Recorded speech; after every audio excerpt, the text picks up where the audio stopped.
모든 사람은 죄 아래 있다고 성경이 우리에게 고발하고 있습니다. 지리하게 느껴질 수 있지만 성경에 적지 않은 부분, 이렇게 표현하면 어떨까요? 구약의 대부분의 이야기는 우리의 연약함과 우리의 부족함과 우리의 죄를 고발하는 얘기입니다. 얼마나 하나님의 은혜는 크신지, 그 악독한 죄인들을 끝까지 참아주셔서 어떤 환경이 있든지 간에 그들에게 은혜를 베푸셨다. 즉, 그 하나님의 백성들이 그 죄 가운데 사로잡혀서 마치 이런 거죠.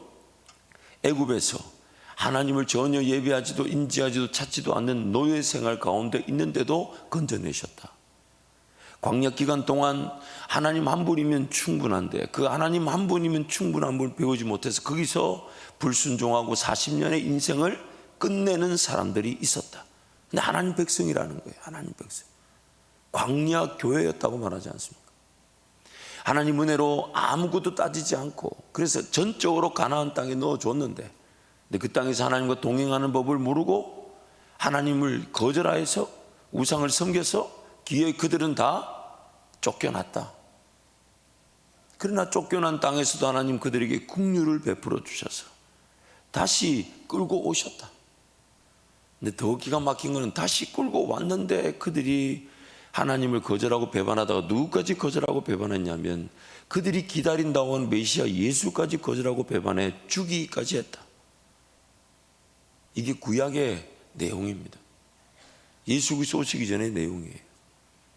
그래서 하나님 말씀을 대할 때마다 우리는 하나님을 알아갈 수 있는데 어떤 하나님을 알아갈 수 있냐면 두 가지 측면에서 이 긍정적인 부분과 부정적인 측면에서 출발하는 은혜가 있죠. 긍정적인 측면이라는 원래 하나님의 영광을 받으실 일, 즉 죄가 없던 시절 하나님이 원래 창조의 원형대로 말씀을 주시고 듣고 그래서 땅이 차지되고 정복되고 다스려지고 하나님의 법과 통치와 다스리심이 지켜지는 나라, 그것이 자유와 행복이 되는 나라, 모든 사람은 유일한 존재로서의 그 가치와 그 사명과 그만의 역할이 존중받고 인정받아 쓰임받는 나라, 그 나라를 이루어 가시는 건데 죄로 말미암아 타락하여 이제는 느껴져야 되는 하나님이 안 느껴지고 자기가 이미 당하고 있는 죄의 법, 사망의 법, 죽음조차도 인식하지 못하고 무관심, 무지, 무감각 속에서 살아가더라는 겁니다. 그래서 부정적인 측면, 즉 하나님을 알아가는데 믿음의 역사를 통해 하나님 알아갈 뿐만 아니라 우리의 죄 가운데서도 우리에게 은혜를 베풀어 주시는 하나님. 그래서 성경에 거의 많은 내용들이 우리를 고발하고 있죠. 물론 우리를 고발하게 된 그 모든 계기는 하나님이 아닙니다. 우리의 죄입니다. 우리의 죄, 우리의 죄가 우리를 고발하는 겁니다. 그래서 그 고발하는 우리의 모습들을 지리하게 보면 볼수록 그 고발의 목적이 뭐냐? 우리는 누가 필요하다? 예수가 필요하다는 거예요. 고발의 목적이 뭐냐면 우리는 예수가 아니면 사라질 수가 없다는 겁니다. 그래서 히브리서 4장 말씀에 우리를 고발하는데 혼과 영과 및 관절과 골수를 찔러 쪼개기까지 하고 하나님 앞에 지으신 것이 드러나지 않음이 없도록 펼쳐 보이게 하셔서 그러면서 그 이어져 있는 말씀이 뭡니까? 우리의 모든 것을 체험하시고 경험하시고 우리를 모르시지 않은 대제사장이신 예수께 나아갈지니라. 은혜의 보좌에 담대히 나아갈지니라. 우리가 고발당하면 당할수록 우리는 예수 필요성을 절감할 수밖에 없다는 겁니다. 우리가 고발당하면 당할수록 피가 낭자하면 낭자할수록 문제와 어려움이 드러나면 드러날수록 나의 죄성이 나타나면 나타날수록 나의 죄인됨이 고발되면 고발될수록 나는 예수만 바라볼 수밖에 없고 예수가 필요하다는 것이에요. 그래서 여러분 로마서 말씀 이제 제가 볼 때는 100일 동안 1장부터 7장 혹은 8장까지 갈 것 같은데 그 다음 내용은 그 다음 100일 새벽기도가 있지 않겠습니까? 별로 좋아하지 않으시는 것 같아요. 여러분 40일이 벌써 지나갔어요. 그렇죠? 다음에 하겠습니다. 여러분 다음에. 물론 또 은혜지만은 근데 그 1장부터 7장까지 거의 모든 내용이 우리의 죄성을 고발하고 있습니다. 낱낱이 고발하려고 해요. 그래서 여러분 말씀을 대할 때마다 하나님 내가 지금 어떤 상태에 있는지를 깨닫게 해주시고 누군가의 죄가 아니라 나의 문제 나의 죄로 예수만 바라보게 은혜를 베풀어 주옵소서. 그래서 모든 사람은 죄 아래 있다고 고발하면서 제 아래에 있다는 것은 제 종으로 팔려서 제가 주인이라는 겁니다. 제가 주인이라는 것은 죄의 지배와 권세를 이기지 못할 뿐 아니라 그것에 이끌려 다닌다는 겁니다.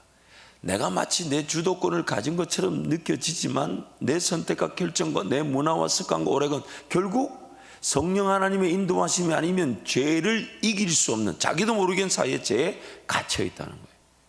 에베소서 2장 1절 3절 우리 함께 선포합니다. 그는 허물과 죄로 죽었던 너희를 살리셨도다. 그때 너희는 그 가운데서 행하여 이 세상 풍조를 따르고 공중의 권세 잡은 자를 따랐으니 곧 지금 불순종의 아들을 가운데서 역사하는 영이라.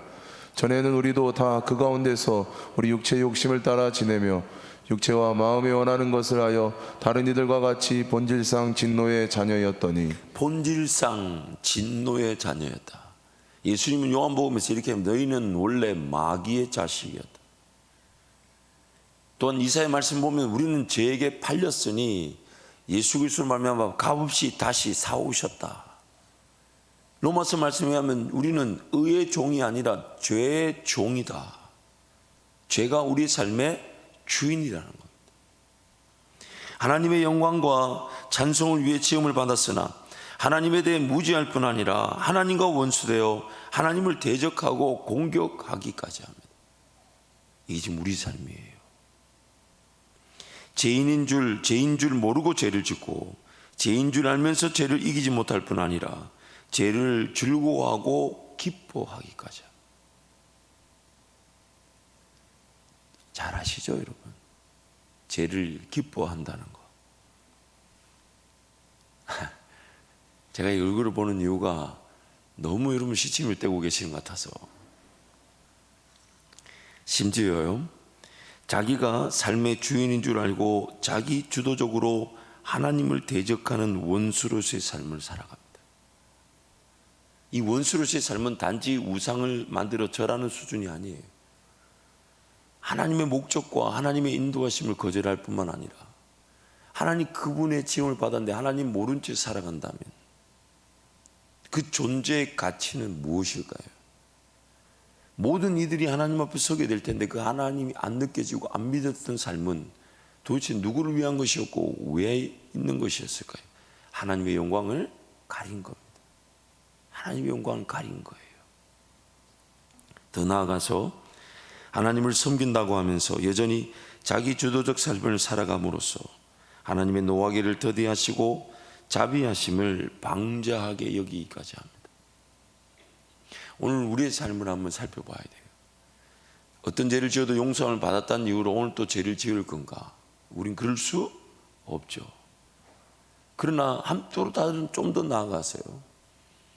지금 하나님은 나에게 어떻게든 은혜를 베풀어 주셔서 그것이 나에게는 은혜와 사랑이 될 뿐만 아니라 내 이 존재가 남아있는 삶의 이유와 목적이면서 동시에 내가 행복하고 내가 자유할 수 있는 인생길을 지금 걸어가기를 원하시는데 어딘가에 잘못된 것에 묶여있고 잘못된 것을 좋아하고 잘못된 것에 사로잡혀 있고 심지어 하나님 나라를 보려고 하지 않고 하나님의 영광의 기회를 포착하려고 하지 않으며 내 삶의 기도의 자리에서 교회와 교회 부흥과 선교와 죽은 영혼들 위한 기도 제목이 없다면 나를 향한 하나님의 목적과 나의 삶을 통한 하나님의 영광의 기회들은 어디에 있는 걸까요? 누가 하는 걸까요? 설마 하나님이 노하기를 더디하시고 자비하시고 인자하시니까 언제든지 받아주는 그 사랑을 방자하게 여기는 건 아닐까요? 주님이 왜 나를 사랑하십니까? 주님이 왜 나를 회복시키기를 원하십니까? 주님이 왜 나에게 은혜 베푸기를 원하십니까? 다름 아닌 내 삶이 하나님과의 동행의 기회가 되며 하나님을 맛보며 하나님을 즐거워하며 하나님 그분의 나라와 영광을 위해 살아갈 수 있도록 그것이 내 삶의 진정한 자유와 행복이 되는 것인데 거기에 관심을 두지 않고 있고 그저 살아가야 되는 일들, 해결해야 되는 일들, 처리되었으면 하는 일들. 여러분 믿지 마세요. 인생은 문제를 처리하기 위해 살아가는 길이 아닙니다. 내 삶에 문제가 나타나도 그것은 하나님 나라의 문제에 결부되어져야 되는 것이어야 되지 내 먹고 마시고 있는 문제를 해결하기 위해 살아가는 인생이 아닙니다. 좀 더 잘 살고 왜 잘 살아야 되는데요? 좀 더 여유 있고 왜 여유가 있어야 되는데요? 우리는 없어도 섬길 수 있고 없어도 기도하는 것으로 주님이 채워주시기도 하십니다. 우리의 삶의 기준이 뭐냐면 일용할 양식을 주시는데, 내 삶이 그 일용할 양식으로 사라지나 나의 에너지와 나의 열정과 내 마음과 정성과 뜻은 먼저 그 나라와 의를 구하면서, 그러나 오늘이라는 내 삶이 하나님 앞에 서게 될 것이니까 그 기준에 맞추어 들고 떨림으로 오늘 영원을 지향하나 오늘 주어진 삶에 주님과 동행하기 위해, 왜냐하면 그 어디나 하늘나라니까요. 하늘나라니까요. 이것이 오늘 우리를 깨워야 될 이유가 되는 것이죠. 오늘도 내 삶에 호흡이 주어졌다는 얘기는 하나님 나라 구하며 살게 도와주시옵소서. 그 꿈과 비전이 식어지지 않게 해주시고, 오늘도 내 삶 가운데 하나님이 나를 통해 내 찬송을 받으시든 내 기도를 받으시든 내 기도 응답을 통해 영혼들이 살아나게 하시든, 아니면 복음이 전파되게 하시든, 아니면 선한 영향력이 나타나게 하시든, 하나님을 기뻐하게 하시든, 아니면 하나님의 기쁨을 전하게 하시든, 이 하루가 하나님을 즐거워하는 하루가 되게 해 주시옵소서. 그것이 우리 인생의 목적인 것입니다. 죄로 인해 보아야 하는 것은 보지 못하고, 들어야 하는 것은 듣지 못하고, 깨달아야 하는 것은 깨닫지 못한 상태에 처해 있어서 본다고 하는 것, 듣는다고 하는 것, 깨닫는다고 하는 것이 죄로 인한 정욕과 욕심, 마귀의 미혹, 그리고 세상의 유행과 문화 등의 자랑에 의한 것입니다. 죄로 인해 하나님 음성을 듣지 못하고 하나님 나를 보지 못하고 하나님의 뜻을 깨닫지 못한 것이 문제인 것입니다. 그래서 죄로 인해 하나님을 찾을 줄도 모르고 찾을 마음도 없습니다. 하나님의 인도하심에 감동을 거절하고 불순종하는 상태에 처해 있어서 잘못된 인도하심에 속아 넘어가 버리고 맙니다. 이성적으로 이해하지 않고 의지적으로 결단하고 다짐한 일이 아님에도 불구하고 충동적 일시적 유혹과 미혹에 넘어갈 뿐만 아니라 한두 번의 유혹이 습관과 문화로까지 자리 잡아 삶이 낭비되고 방황하게 됩니다. 죄로 인해 하나님을 찾을 마음이 없고 하나님을 찾지 못하는 것이 오늘 우리의 문제인 것입니다. 그래서 성령 하나님께서 베푸신 은혜는 전적으로 타락한 죄인들에게 하나님의 말씀을 깨달을 수 있도록 도우시며, 하나님을 찾을 수 없는 마음에 하나님을 찾을 수 있도록 동기를 살려주시고, 죄 짓는 것에 치우친 의지를 성령 하나님을 따를 수 있는 의지로 변화시켜 주시고, 저주와 악독이 가득한 우리의 입에 찬송과 복이 가득 채워지게 하시고, 자기 자신을 지키기 위해 다른 이들과의 관계 속에서 피 흘리는데 급급했던 발이 복음의 평화의 신을 신은 아름다운 발이 되게 하시고, 파멸과 고생의 길에서 짐을 내려놓고 은혜와 평안의 길을 걷게 하시고, 하나님을 두려워하지 않았던 인생이 항상 하나님 앞에서의 삶을 살아가도록 도우시고 인도하시는 것입니다.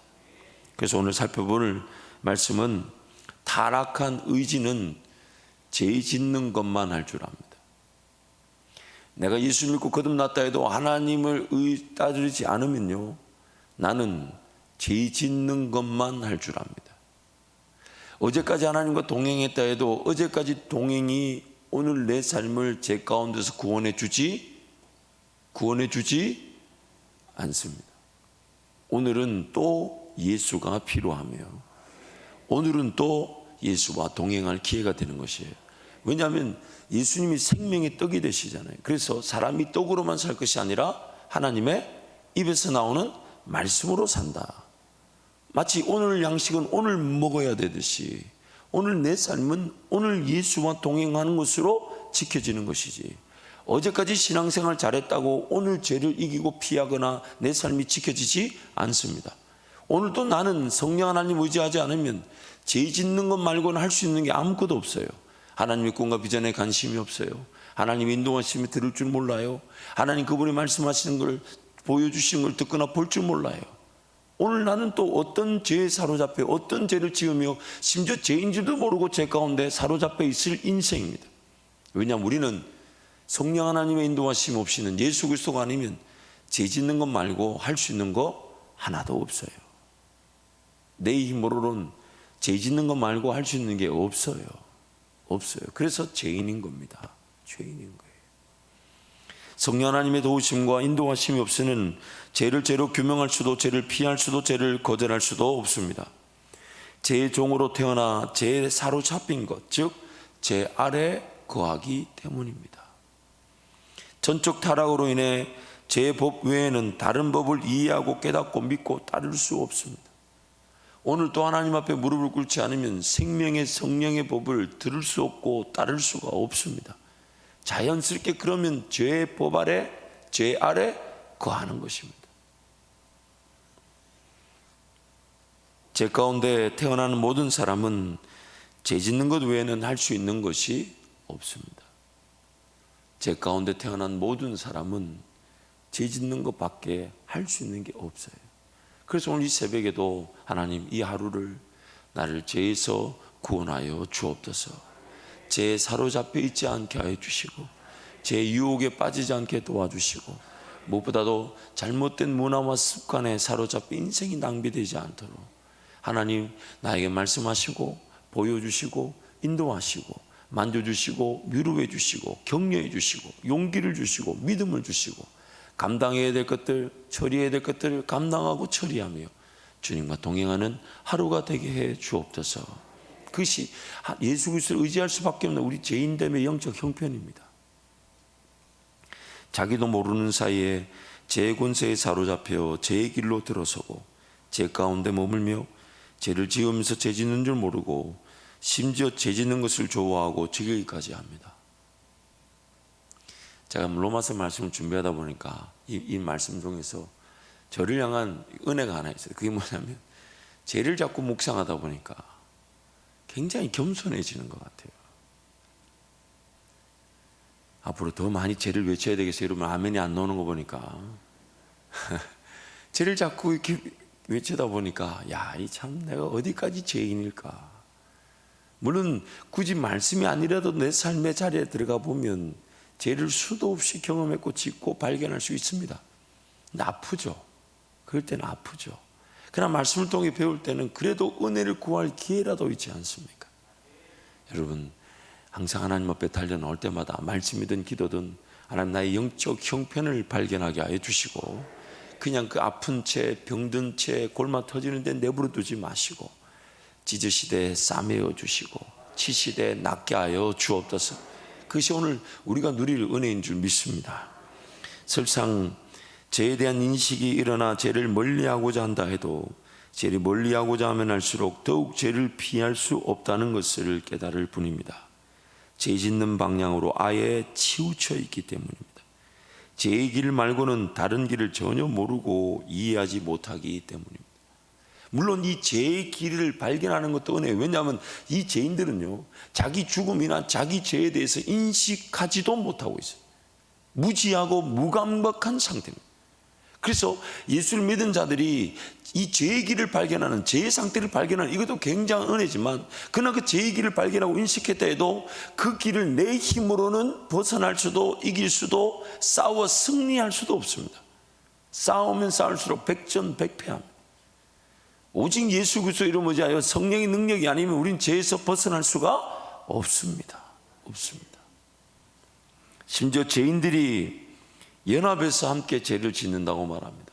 오늘 본문 말씀 보면 함께 타락했다, 즉 치우쳤다라고 말합니다. 함께 참 옆에 분 한번 봐주세요. 함께 죄 지을 사람입니다. 그래서 옆에 사람은 무조건 사랑해주고 무조건 기도해주고 무조건 섬겨주는 거 말고는 여러분 판단할 자격이 나에게도 없고 그 사람한테도 없어요.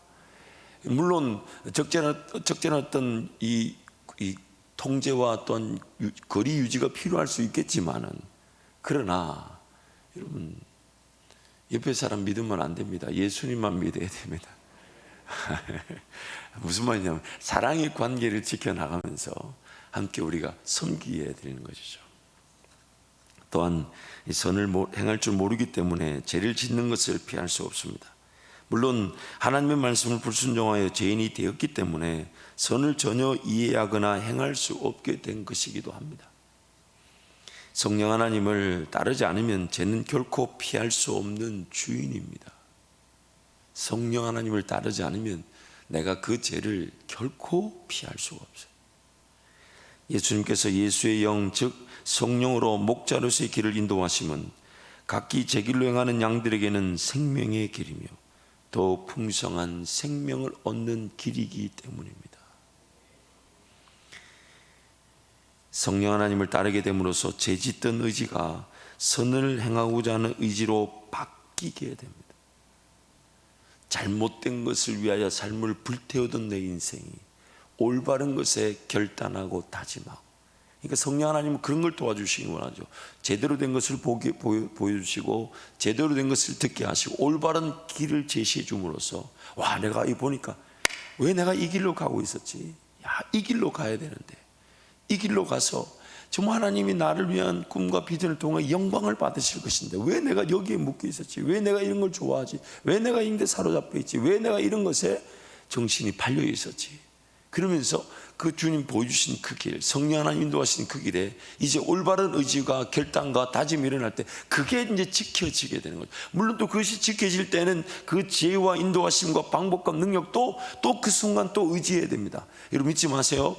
어디가 열린 문인지를 기도하며 인내하며 주님 바라보는 것도 녹록지 않지만, 열린 길은, 열린 물은 그때보다 더 깊은 의지가 필요하며 더 깊은 믿음이 필요하며 더 깊은 동행이 필요하며 더 많은 깨어 기도하는 일이 필요한 일이에요.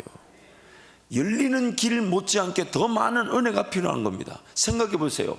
뜻이 무엇인지를 아는 은혜보다 뜻을 알고 시행하는 순종하는 은혜는 더 큰 은혜가 될 것입니다. 그만큼 더 하나님 매달려야 되고 더 많이 하나님께 은혜를 구해야 되는 것이죠. 마음으로 깨달아져서 믿어지고 확신 가운데 행하고자 할 때 의지가 올바르게 살아나도록 도와주시는 것입니다. 이해되지 않았던 것임에도 성령의 동기부여에 따라 순종하게 되었을 때 순종의 열매가 깨달아지지 않는 상황에서도 동기가 살아나게 하셔서 순종케 하시는 하나님을 따를 수 있도록 의지적 요소가 살아나게 되는 것입니다. 하나님이 말씀을 통해 기도를 통해 혹은 내 삶에 일어나는 우여곡절 심지어 죄악 가운데서도 하나님은 올바른 의지가 살아날 수 있도록, 올바른 의지가 열매를 맺을 수 있도록 우리 삶을 인도해 가길 원하시는 것이죠. 죄짓는 방향에 치우쳐 의지조차 타락하였지만 성령 하나님의 인도하심에 따라 생명의 길을 발견할 때 죄짓는 방향에서의 의지가 회개하듯 돌아서게 되는 것입니다. 내가 이루고 있을 때가 아니네. 내가 지금 이루고 돈을 쓰고 있을 때가 아니네. 내가 지금 이런 문화 이런 습관을 할 때가 아니야. 지금 어렵다 하는데, 힘들다 하는데, 저 영혼이 죽는다 하는데, 저 선교지가 급하다 하는데, 생명 살리는 교회 사역이 급하다 하는데, 그게 안 보이니까 자꾸만 여기 내가 할 수 있고 내가 하고 싶은 혹은 세상이 보여주는 그런 습관 문화 이런 데 팔려 있는 거예요. 이런 데 팔려 있는 거예요. 타락한 의지가 이성적 기회, 즉 하나님의 말씀을 듣고 깨달아 의지적으로 성령 하나님을 따르고자 할 수 있습니다. 성령 하나님 말씀을 통해 깨달음이 마음으로 깨달아지고 믿어지게 하셔서 결단해서 그 일을 이루실 때도 있습니다. 성령의 감동에 따라 순종하고픈 마음이 들 때에도 이성적으로는 이해되지 않아도 의지를 가지고 인내하며 성령의 감동을 확인하고 순종할 수 있습니다. 어제 이 말씀 나눴잖아요. 우리가 깨달아지지 않아도 기도하는 중에 감동이 오면 순종할 때가 있습니다. 마치 살려고 계획하지 않았는데 충동 구매하듯이요. 그렇죠? 계획이 없었던 거예요. 그러니까 여러분, 우리 장을 보시는, 제가 여성도들이라고 하면 지칭할 수 없어요. 왜냐하면 요즘은 장을 보시는 남성들도 많으니까. 장을 보실 때 항상 계획해서 장을 보시면 더 많이 선교할 수 있습니다. 그렇죠, 여러분. 계획해서 버려지는 음식만 버려지지 않도록 미리 아꼈더라면 수천 명 살렸을 겁니다. 고개를 끄덕여 주십시오. 그렇지 않은 척 하지 마시고요. 이 지혜가 필요한 거죠. 왜냐하면 우리도 모르는 사이에 그런 충동적으로 시간과 물질을 쓰려고 합니다. 느슨해지려고 합니다. 그러나 또 반면으로는 성령 하나님이 그 마음에 감동을 주시면 그때 그 순간에 내가 순종할 수 있는 기회를 가질 수가 있습니다. 물론 그 감동을 통한 순종의 기회는 좀 말씀이라는 안전장치 위에서 펼쳐져야 돼요. 왜냐하면 이 기록된 말씀이 없는 감동이 마귀의 미혹으로 나타날 수가 있습니다. 또한 성령 하나님께서 의지를 만져주시면 무조건 순종을 통해 순종하게 하실 수도 있습니다. 뭔가 내가 깨닫지 못한 것인데도 해야 되겠다라고 성령께서 의지 자체를 만져주실 수도 있습니다. 그래서 여러분, 이 성령 하나님은 나의 의지적인 면이든 지적인 면이든 혹은 정서적인 면이든 주로 인간을 그 지정의 요소로 세 개로 이루어졌다라고 본다면 그 지정의적 요소가 어느 것이든 서로 상호 유대 관계를 통해 일이 되기도 하시지만, 깨달음을 통해 의지가 살아나 순종하게 하시기도 하시지만, 그러나 내가 깨달아지지도 않았고 의지를 가지고 결단하지 않은 일인데도 성령 하나님은 순종케 하실 수도 있습니다. 그 마음에 감동을 주시고 만져주시고 자기도 모르게 그냥, 왜냐하면 이렇게 얘기하죠. 제가 우리를 이끌려갈 때 어디로 가는지 모르고 이끌어간 것처럼. 그런데 의도 그러하다는 거예요. 내가 제 종으로 이끌려 다녔던 것처럼 성령에 이끌려 갈 때도 그러할 수 있다는 겁니다. 이거를 중독 현상이라고 합니다. 죄에 중독되었기 때문에 제가 이끌어가는 길이 어딘지 모르고 죽음의 길을 따라갔지만, 그런데 말씀을 통해 하나님과 동행을 통해 더 깊어지다 보면 학습되어진 하나님이 습관이 되고, 습관으로 이루어진 나의 하나님과의 관계가 문화가 되고, 그 문화가 중독이 되게 되면 이렇게 되는 거죠. 내가 미쳤어도 주를 위해 미친 것이다. 중독이죠. 미친다는 말이 뭡니까? 내 의지적, 내 지적, 내 정서적 결정, 내 주인됨이 전적으로 포기되어진 겁니다. 어딘가 여러분 사로잡힌다는 말, 미쳤다는 말은 주인이 내가 아니라 나를 붙잡고 있는 것인데, 이것이 지금 죄의 상태인데 나중에 성령 하나님께 붙들리면 그 은혜를 동일하게 누릴 수가 있다는 거예요. 그래서 술 취하지 말라, 이런 방탕한 것이니 무엇에 취하라고요? 성령에 취하라. 성령 하나님께서는 죄인들의 전적으로 타락한 지, 정, 의적 요소를 다시 살려주셔서 하나님을 신뢰하고 믿고 기다리며 따를 수 있도록 은혜를 베풀어 주십니다. 그래서 오늘 또 말씀을 통해 하나님 만날 수 있습니다. 또한 여러분 기도의 자리에서 하나님 만날 수 있습니다.